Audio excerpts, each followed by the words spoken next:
Hi, welcome to Flashpoint on this day after Independence Day as we marked America's 244th birthday. And it is one of the strangest American birthdays in memory, with a pandemic wreaking havoc and unrest and anger that has many debating so much American history and toppling statues and narratives alike. But let's take a moment and remember July 5th, 1776. Yes, just the day before, the colonies had declared their independence, but it was hardly smooth sailing from there. A British armada was on its way to bolster the King's forces, and for the fledgling American side, the rest of that year went quite badly. So let's see in the celebratory fireworks of July 4th, the struggle of July 5th. Things aren't easy right now, but the truth is they never have been. And getting through tough times is about as American as it gets. We are in quite a fight with the struggle of the coronavirus. Nationally, the numbers were headed in the wrong direction all week, but plans to emerge from hibernation keep coming together in starts and fits, including plans for the Michigan school year. The idea of a school year that looks like April and May for school kids is too horrible for a lot of students and parents to imagine. The desire is there, but is the logic? This morning, we're going to talk with a group of teachers about whether the classroom is where they want to be next month. But up first, the push to change Michigan's no-fault auto insurance system finally broke through the wall, and you can change your insurance now if you want to. But should you want to? How to decide what's right for you, first today on Flashpoint.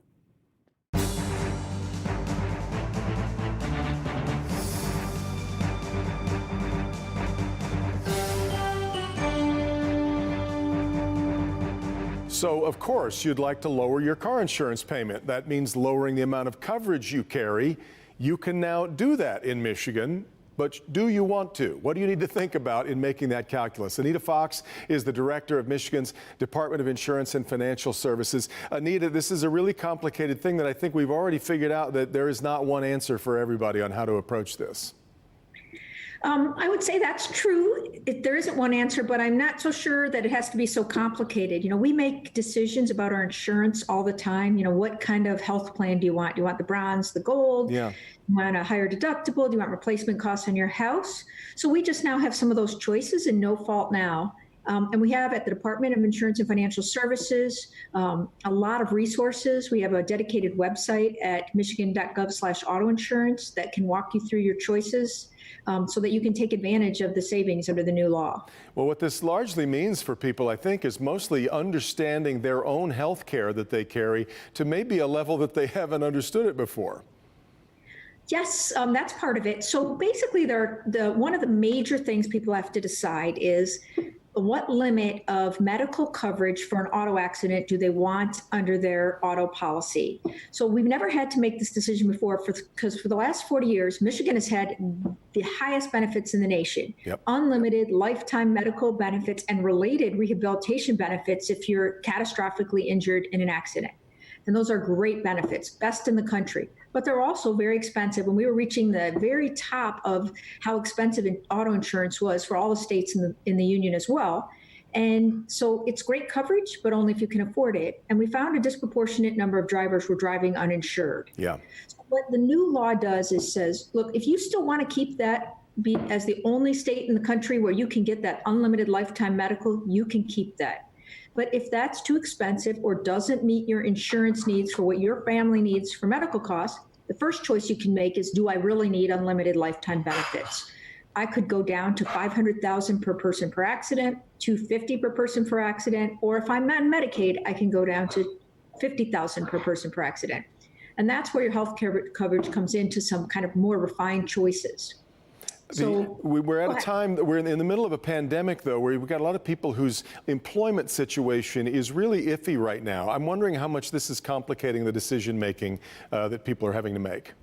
Well, certainly those decisions are kind of don't depend as much on your health care. Certainly, if you think there's a chance you'll have more than $250,000 or $500,000 of medical costs associated with an accident, which is rare, but not impossible. And we've seen many tragic cases, then you might want to think about your health insurance. Now, if you lose your job and your health insurance, you do have 60 days to have a special enrollment period under the Affordable Care Act.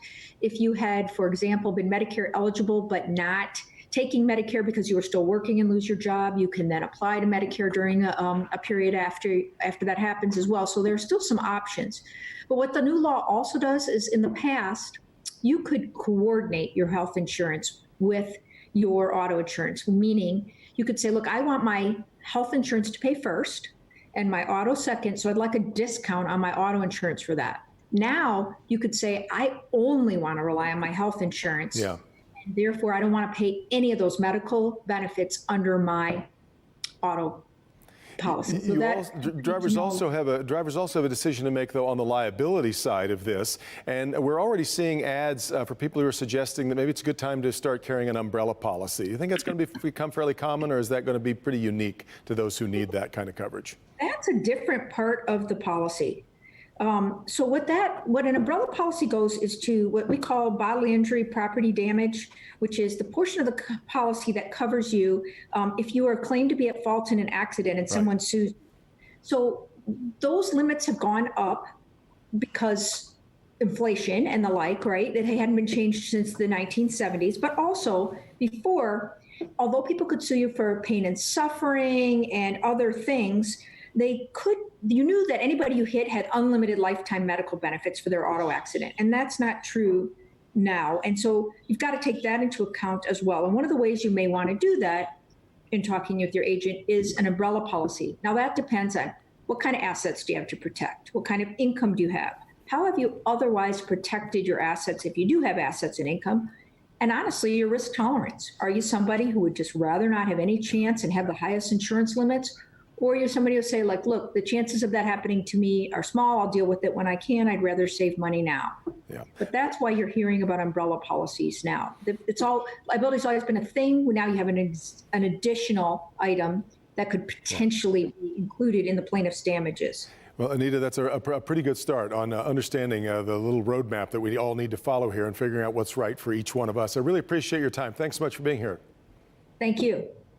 So here I am trying to make my decision, and sort of like as if I was stuck on the side of the road, let me call AAA. Dan Schrock Jr. is the Senior Vice President, Sales and Life Insurance Operations at AAA Michigan. Dan, you of course work on the insurance side of what you do at AAA, but you're also part of AAA, which is, I guess, the leading advocate for drivers and car owners in America. What are you telling people when they call and want to figure their way through this? Yeah, thanks for asking. So this is a very exciting time in the insurance business of Michigan. And the big headline is consumers now have choice. So we're world-class in roadside, but we also are very heavy in Michigan in the insurance business, and we're helping them navigate through it. The first big headline for consumers is they no longer have to choose unlimited lifetime medical benefits. They now have the option, if they have qualified health care, or there's a Medicaid option and a Medicare option, to be able to choose a more affordable coverage, which is very exciting for Michigan consumers. But, you know, Dan, it's interesting. We think back to people. I think about the example that L. Brooks Patterson, of course, was such an advocate for keeping the system as it was, because he told people time and again, his own experience showed him how quickly you can run through the limits. And I guess the debate will continue to go on now as to whether Michigan had the worst system in the country, because by virtue of the fact that it was the most expensive, or as I think Brooks argued at the time, and others have, that it's the best system because it was kind of gold-plated. It absolutely was. So if you look at the coverage itself, there's no question, unlimited lifetime personal injury protection is absolutely would be considered the gold standard. But the medical costs really spiraled out of control, and that was being passed on out of necessity to consumers inadvertently, just because the coverage was so thorough. So now consumers have an option. You can absolutely keep the unlimited benefits if you want that best-in-class coverage, but you don't have to keep it. And so from a consumer advocacy standpoint, having choice, we believe, is a good thing. Dan, it's interesting because one of the things that we learned through the many years of that prior system was the most economically challenged drivers were the ones who their insurance payment either made them break the law, they just weren't going to drive with insurance, or it just cost them an arm and a leg. And I think that some people believe that that will continue here, because those are the people who are least likely to have that great health care insurance that they can rely on so that they're no longer duplicative with their auto insurance, and they're the ones who are still going to have really expensive coverage. It could be, but there also could be an opening for them. One, I highly recommend, now more than ever, it is important to understand your health care. Yeah. And some healthcare companies will cover auto accidents, but not all will. So we strongly recommend consumers get familiar with their health care. But even if they don't have that qualified health care, they would be able to stair step down to the $500,000 option or the $250,000 option. And there also was a rollback on the MCCA fee for the Catastrophic Association. That went from $220 down to $100 a year. So if somebody has two cars, which most people do, that ends up being a $240 savings. So there's other things in this law that does make potentially their insurance more affordable for them, so they don't have to make that tough choice. And the other thing here, Dan, is you really do have to become your own advocate. This is not going to automatically kick in on your insurance. You've got decisions to make, especially if the anniversary of your premium is coming up here soon. Yep. And if you don't do anything, so you don't have to do anything, but here's just a little bit of a warning. If you don't do anything, you're going to renew at the default limits. And the liability limits went up from a default perspective, and then they'll still have to keep you at the unlimited because you have to opt in and make a conscious choice if you do want to change. Now, what we're doing is we don't want to leave it to chance. So AAA, we have 1.5 million members. We're calling everybody before the renewal, and we're going to do whatever we can do to educate them. One thing your listeners and viewers might be interested in, we set up a very generic, anybody can go to it, AAA.com/reform. You can get all the details there to help prep you before you talk to a licensed professional. This is something that people absolutely should take seriously to make sure you have enough liability for your household with this new change. Absolutely. Got to leave it there, Dan. Thanks so much for the primer on that. Really important topic, and thanks for being with me today. You bet.